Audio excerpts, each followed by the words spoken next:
All right, everybody. It's good to be here as always. Let me check here if oh, yeah, my mic is doing fine, right? It's not too loud. No, you can hear me fine, right? Okay, guys. As always, it's very good to be here. One more Friday night, one more opportunity to talk about behavior economics. My name is Luis Maya, and I'm very proud, very happy to be here and to have this group of students with me discussing some of what I think are the greatest issues of our time. Okay? So we are talking about global issues, global challenges, and we are trying to talk about those from a behavioral economics perspective, which is a very new perspective. It's a new look into these problems and how we can deal with them. Today, we have a very, very thought-provoking issue. We are going to talk about ageism, means we have a society where people lives longer and longer, and we don't deal very well with that.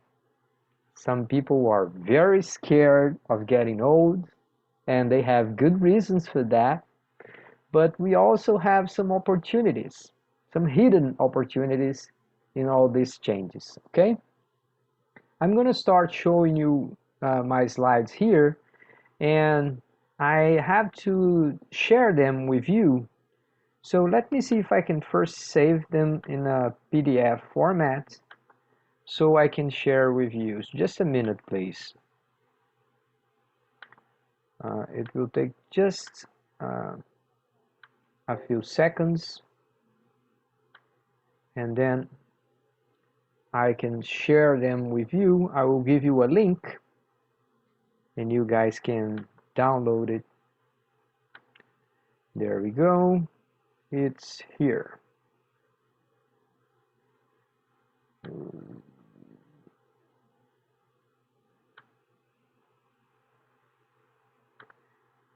There we go. Okay. I'm gonna put it here in the chat box.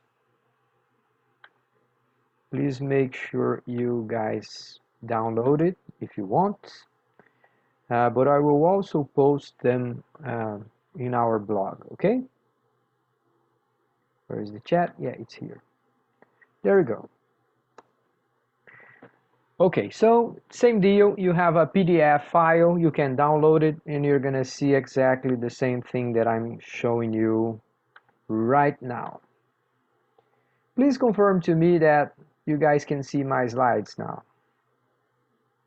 You can? Okay, thanks, Misael. All right, guys, so this is the last slide we're gonna see. Let's start with our first one. Okay, so we are talking about aging, people getting old. And sometimes this very fact of life may be seen as a problem, as a global challenge. We're going to try and see why is that so and what do we mean by that. First, let's go back and check some of the videos I shared with you. Guys, please pay attention to this. We have lots and lots of good, very interesting TED Talks about aging. And that's not accidental. I mean, it means something. This is a big issue. This is an issue that people have discussed all over the world. Our societies, we have more and more people getting 65 plus, which means over the age of 65.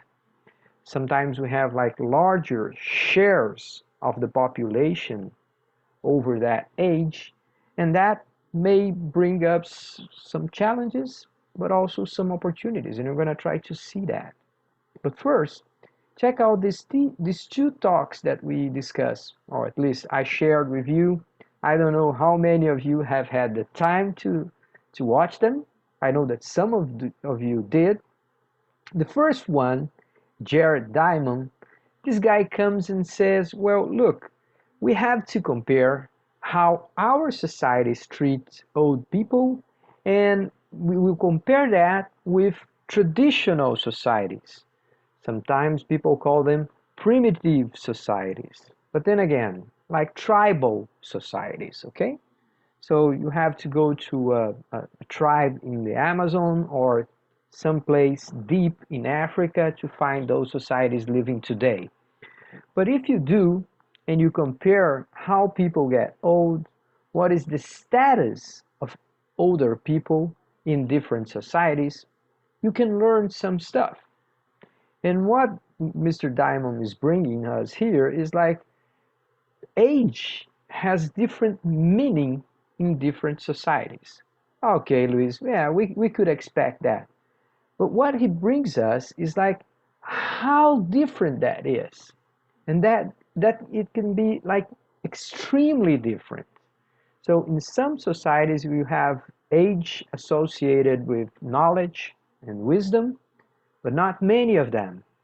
In tribal, traditional societies, it's more likely that elderly people will be seen as wise, as knowledgeable. And in our modern societies, come on, we have Google now. We can learn anything we want just by the tips of our fingers in a few minutes, checking out whatever knowledge we want. And we can do that very fast, which is not a characteristics of older people, right? Sometimes they are not so able, so skillful in manipulating a computer or, I don't know, checking out things on the internet. So age can also be associated with usefulness. Surprisingly, in traditional societies, older people are useful. They have functions, they have roles in their communities. So they may either play a role as doctors or as someone who will resolve conflicts, will somehow try to get agreements, resolve conflicts, and many other functions. And here in our modern societies, we mostly think of older people as obsolete. They are useless. They are mostly associated with dependence. Yeah, they need our help, and they are weak. We have to take care of them, otherwise they will fall down, they will break down, they will get sick and stuff like this. So there is kind of a contradictory uh, analysis that we have to make, and we have to observe. Uh, it is like a struggle. From one point, you can have like agility, skills, and somehow some social skills. On the other hand, we have experience, we have accumulated knowledge, and those can also be very much valuable, even though many times we don't realize. And here comes the second talk, the one from Dr. Dixon Shibanda, the guy from Africa who is basically training grandmothers to help people out of depression. Now, this is a very interesting discussion too. How you can have community leaders helping communities. And it is only natural that we're gonna go for older people and ask for advice and ask for their help if we want to solve communities' problems. So this is kind of a very interesting one, and it's kind of a tension, right? In one case, the guys come in and say, we have to rethink how society treats older people. And the other guy comes and say, I'm doing that already. I'm getting grandmothers and trying to help people out of depression, and it is working. So they have this very carefully measured how effective grandmothers are compared, for example, with doctors. Come on, these guys are amazing. Grandmothers sometimes can be better than doctors to treat depression. How strong an evidence that is, right? All right, so this is the big motivation for this discussion. But we are economists, and we have to look at demography, and we have to look at economic challenges too, financial conditions too, economic growth, efficiency, right? We are economists. We like behavior economics, but we didn't give up on being economists, right?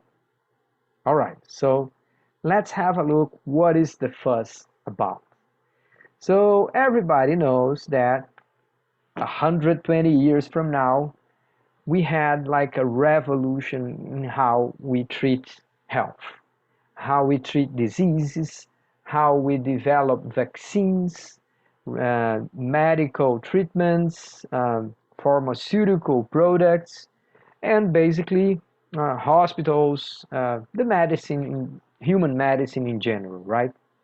We have advanced that so much that now it is kind of a regular observation all over the world, people living up to 70 years. Notice this diagram you have in front of you. By the 50s, by the 50s, you had large parts of the world with the life expectancy of 50 years. Imagine that. We are only talking like 70 years ago. People were expected to live all their lives, have children, have grandchildren, and die by the age of 50. Now, I don't want to scare you now, but I am 48 years old. And I don't think I'm not even closer to get, to die or to pass away and to say, yeah, I did what I could. That was it. That was my life. I do think that I'm kind of over the half, right?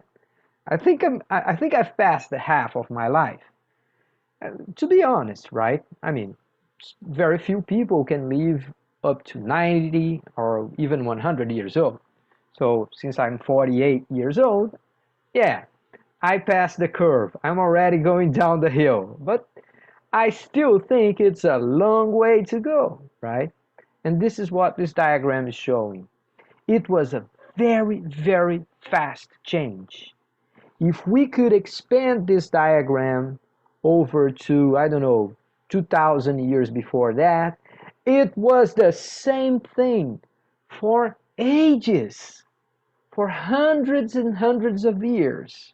It was just the same thing, people living up to 35, 40, if they were very lucky, 50 years old. But that was it for 2000 years. And all of a sudden we have this spike. Now society is changing abruptly. And we have measured that. You have heard this before. We have talked about the age pyramid, right? Everybody has heard about this. So what we got here? We got here that 50 years ago, we had a triangle area in this diagram, which means very few people over the age of 70, over the age of 80, and lots of people being born. Now, fertility rates are dropping, and people are living longer. So rather than having a triangle, we are almost having like a square diagram, right? As you have like the same amount of people being born and being dead every year for a long time. If that is the case, and that seems to be the trend, we are going to have a completely different society in a few more years, right? So here comes The Economist, one of the most influential magazines in economics of the world, and they come and say, by 2100, oh yeah, this is too far. No, it's just right there. By 2100, 22% of people will be age 65 or over, up from 7.6 in 2010. So it's like more than twice as many people, and that will demand a completely different set of services and markets. There's an expression, a very interesting one, is like the gray economy. Have you guys heard about it? The gray economy? A economia grisalha, a economia cinza. And we're talking about the gray hair of people, and as people live longer, they will demand more and more services that are typical of their age. So there is like business opportunities on how to deal with lots and lots of people of age. So this is not only a problem, but it is also an opportunity in many ways. And this is kind of the message we have here, right?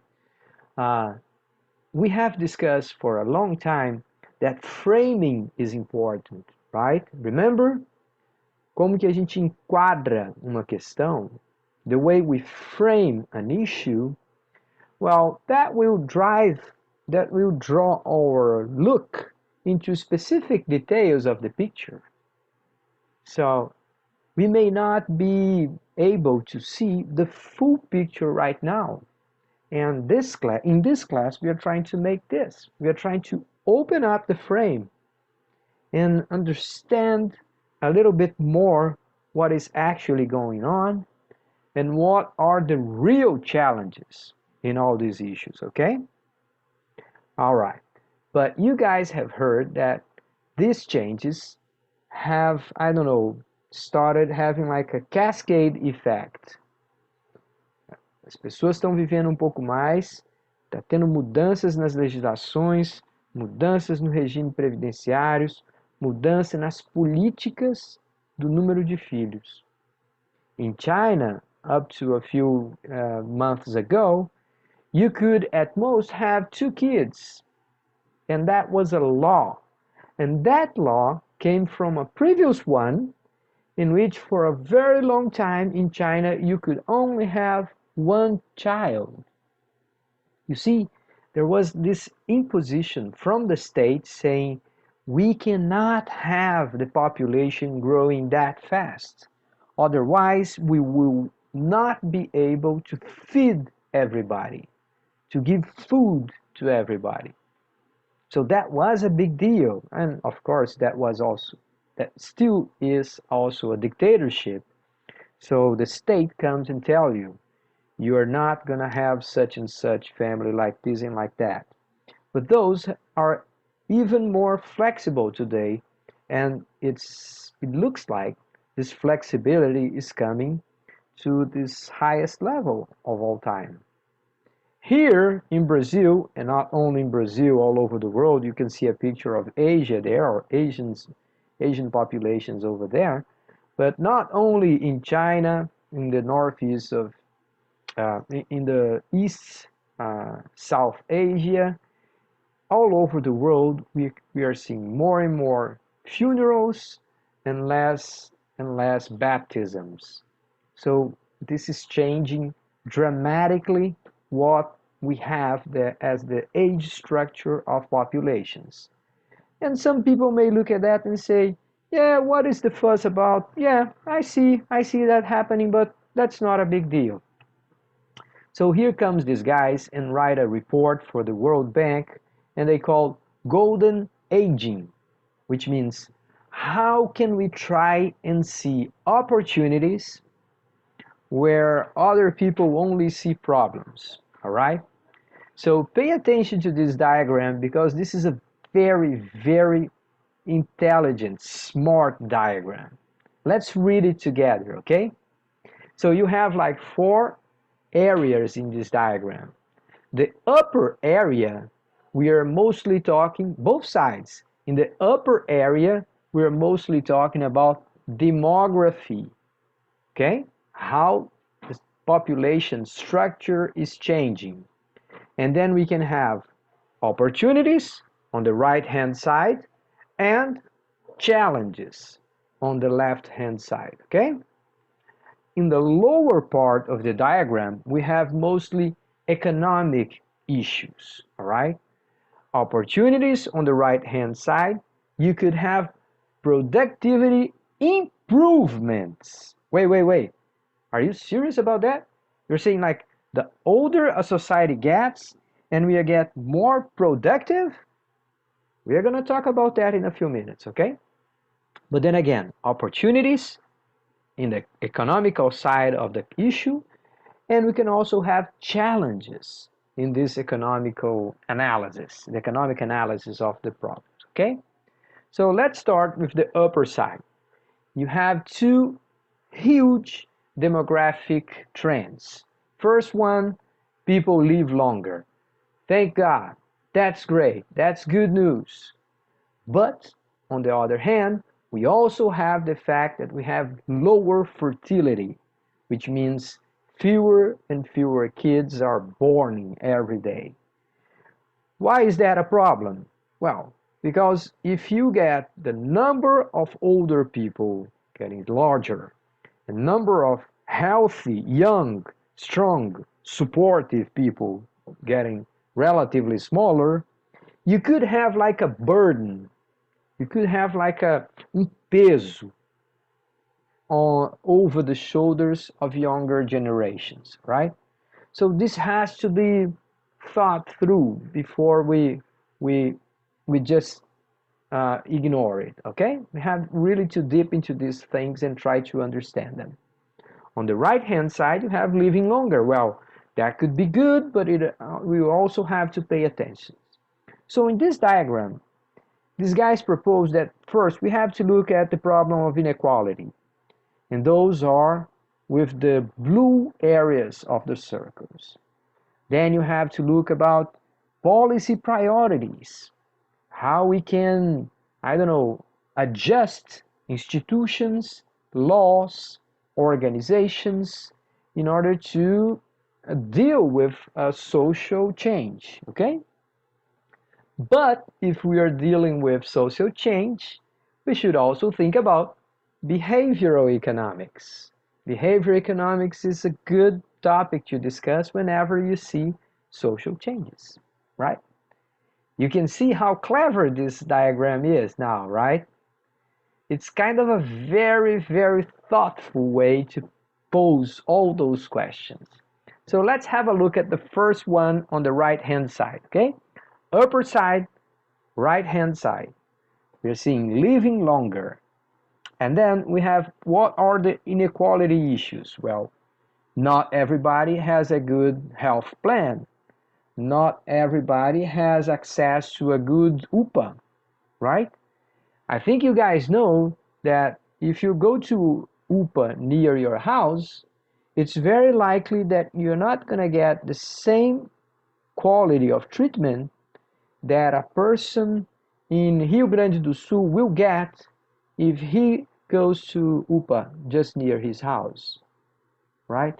So hospital and emergency rooms all over the world, all over the country, they are not equally qualified. The quality is not equally distributed in the Brazilian population. So you have some regions that health services work fine. You have some cities in which people do have access to health service in general, and you have some places you don't. So we have to look at this. This is a kind of a big issue. On the other hand, we have to reform healthcare. We have to understand that sometimes you're going to have to pay more for it. If more and more people demand treatment, we are going to have to pay more for it. And how we're going to arrange, how we're going to find those funding opportunities, how we're going to finance healthcare, taking care of it as a sustainable financial plan. That's a big deal. We have to think about that. What is the behavioral economic solutions for that? Improve health habits. So we have to deal with preventive care. We have to avoid people getting sick. We have to prevent people from getting sick. And how we can do that? Most of the times we can do it by behavioral interventions. And I know I have mentioned these plans many times here, but I'm a big fan of Academia da Cidade. Academia da Cidade is this such kind of policy that it is simple enough to be replicated all over the country, and it's not that expensive, and it works. People like to go to public spaces and to practice some exercises. They meet some friends. They get like better health, life quality, right? It's quality of life in a good policy. Okay, so this is the first area of the diagram. Let's move to the left one and talk about low fertility. It turns out that many women decide that they will not have kids before 30 years old. They say, oh, I have to move on in my career before I stop, otherwise I may not get a job after going back to the job market. So we can see there that we are not being uh, just we are not being respectful with the role of mothers, right? I mean, we are all sons of mothers, and as a society, we seem to show no gratitude for that. We make lives of women harder as they get pregnant. And they say, oh, yeah, it's your choice, it's your deal, I have nothing to do with that. I mean, we have to think about this, right? I know that in Brazil, we have laws that protect women as they get pregnant. But sometimes these laws are not effective, and sometimes these laws are not sufficient. They are not enough to protect people, uh, uh, pregnant women or women in age of getting pregnant. And for that, we're going to have to reform the labor market. I always tell people this story, and I mean, it's a true story. My first daughter was born in the US, right? My wife and I, we lived in the United States when we had our first daughter. And when she was born, my wife's boss came to her and said, look, Rita, you have, by law, you have 45 days to stay at home. That's it. This is what the law tells you. Now, if you want to stay longer before coming back to work, well, I would say that you have to think that if you really want to work here. And that question was like, if you want to stay longer, yeah, it happens, but you're gonna quit, or I'm gonna fire you. Or, I mean, he didn't say that, he couldn't say that, but that was the message. You cannot stay longer than 45 days taking care of your recent born daughter. You have to come back 45 days. We know that maternity leave in Brazil is 6 months, right? Licença maternidade no Brasil é 6 meses. In the US, in the United States, 45 days, not even 2 months. So, I mean, I know that it is hard for a businessman or a company owner to pay someone's salary when that person is not working. Of course, he has to hire some other people to substitute for the mother, right? So it is expensive. But as a society, we have to pay for that somehow. I mean, we have to rearrange funds in order to support people. Otherwise, we're not going to have people anymore.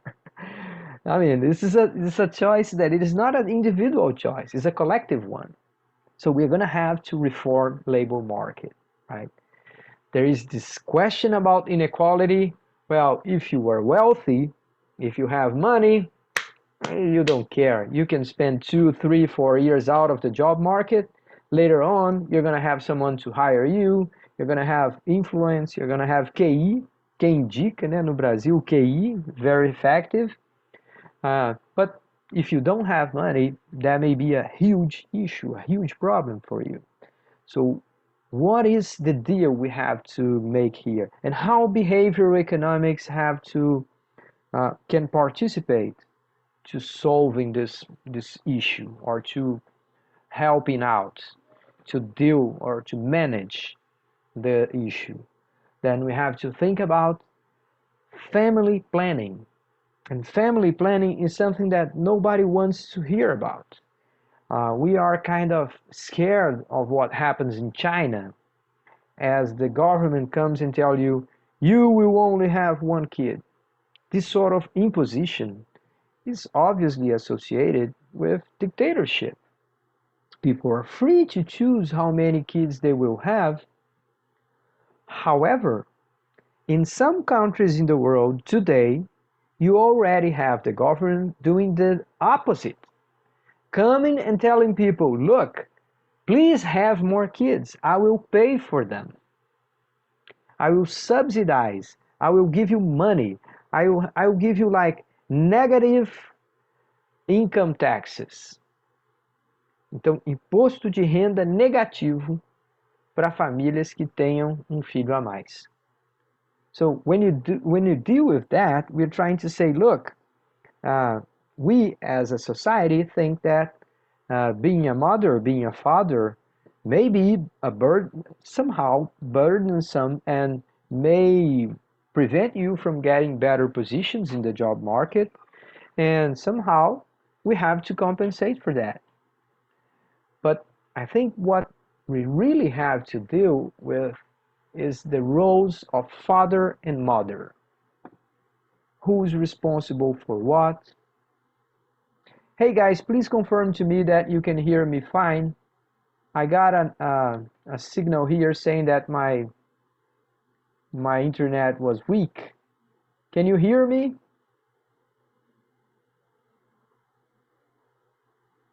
Please put up your thumbs up there if you can hear me. Thanks, Elisete. All right. Okay. If you stop hearing me, please raise your hand, open your mic, and say, hey, Luis, stop, we can't hear you. Okay? Otherwise, I will keep going. And I may not know if you are following, okay? All right. So let's go to the lower side of this diagram and talk about economics, right? On the one hand, we have productivity concern. Will on average, older society will be a more productive